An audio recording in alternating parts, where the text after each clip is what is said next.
Hey there, Rec Room, Oxy here. In today's tutorial, we're going to be going over how exactly you can make a stretched textured wall inside of Rec Room. This is going to have a stretched texture and allow you to use good detail without using high ink. This is a really good technique that a lot of pros use. I just thought that I'd make a really quick video on how to do this today. So, without further ado, let's get right into it. Okay, now on to making the stretched textured wall. To make the wall, we're just going to open up our watch, click on backpack, and click use on the maker pin. It's going to pop right in front of you. We're just going to grab this with either hand. We're going to open up our menu, set our snapping to grid for later purposes, so yours would automatically be off. We're just going to make sure ours is on grid. We're going to head over to palette, and then we are going to select the wedge shape. This is going to be the base shape for our glitched material because we're going to turn the dynamic stretch mode on. I'll get into that in just a second. So I'm going to pick a nice material for this. I'm going to go to the second page of materials, and then I'm just going to select the gravel material. I'm going to head over to colors and pick a nice white. Now that I have the white selected, I'm just going to X off of my screen. And then I'm just going to fly down to the ground. You should have your own wedge in front of you. Mine is small because I have position snap set to 0.5. You can find your position snap in the settings button. And then on the first page of settings, you can turn your position snap to 0.5, 1, 5, 10, and 100. I'm going to set mine to 0.5 because it is the best precise layout for your wedge. So now I'm just going to fly to the ground, and then I'm just going to start drawing my wedge. Your wedge should look similar to mine in the sense that it has a wedge layout right here. So what we're going to do is we're going to set our snapping to off, and then we're going to use the manipulate tool to manipulate our wedge all the way down. Your wedge should look like this.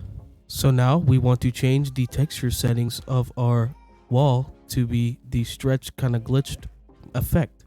So to do that, we're just going to click edit on our maker pin, select our wedge, click configure, open up our menu, and then this is where we would find our density and our texture settings. We're going to scroll down to the bottom and turn dynamic projection off.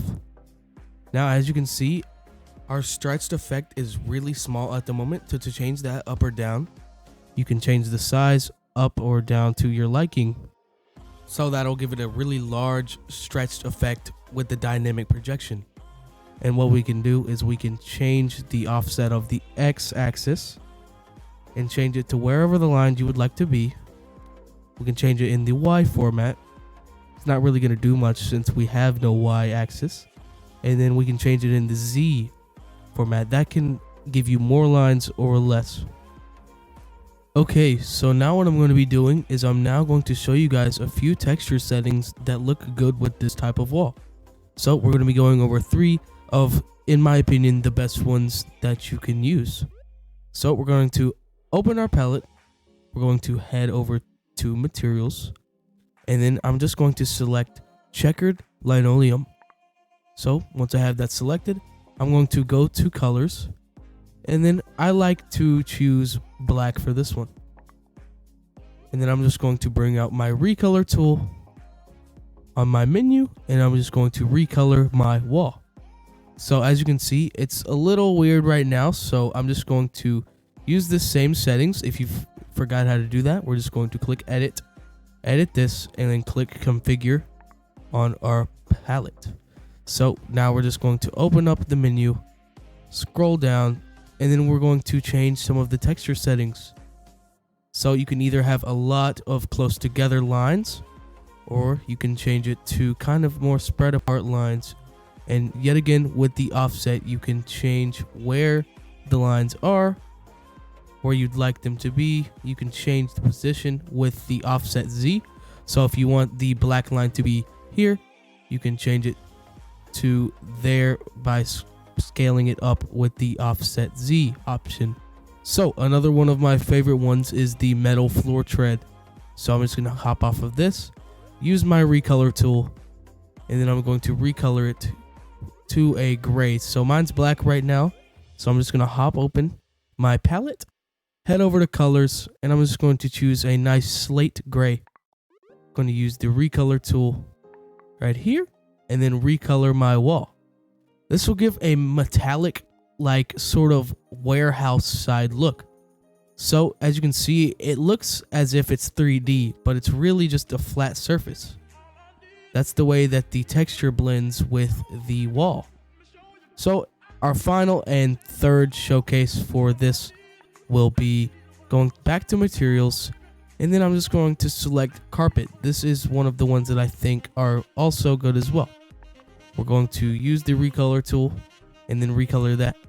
That's going to give you some nice smooth lines. A lot of the other ones are similar to each other. There are very few that are different. So I'm going to give another example, rubber floor. This one has really striped white lines throughout it, but that's going to be the overall tutorial ending for this video. Oh hey, you made it to the end of today's tutorial. Thanks for watching, and if you enjoyed, make sure you leave a subscribe and a like on today's video. This has been Oxy with how to make a stretch textured wall inside of Rec Room. That's going to be it for today's video though. Peace.